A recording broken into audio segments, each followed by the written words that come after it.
नमस्कार जय जगन्नाथ आपण मानक मन रे अनेक थर प्रश्न सृष्टि होतिबो लॉ बा आईन कोन आमे आईन जानी हमर कोन कोन सब सुविधा पाई परिबा एवं समाज रे आईन रो आवश्यकता कोन रहिछि। लॉ को आमे अति साधारण बा सरल बा सहज भाषा रे जानिबा। साधारणतः आमे लॉ बा आईन कहले a set of rules and regulation ताको आमे साधारण भाबे कहबा जे किछि नियम जहाकी स्टेट बा कंट्री द्वारा तैयारी थाए एवं लोकंकर व्यवहार बा कार्यकलाप को या नियंत्रित करथाए।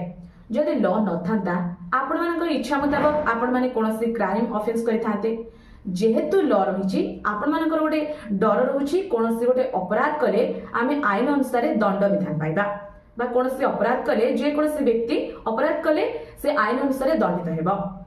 आपण माने एक कथा मध्ये जानिथिबे all are equal before law आईन आगे समस्ते समान से जे भी कही थाउ धर्म वर्ण लिंग निर्विशेष रे समस्ते जे भी कही अपराध करिबो से आईन अनुसार दंड पाइबो।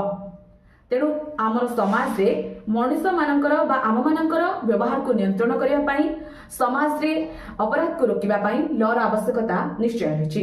धन्यवाद।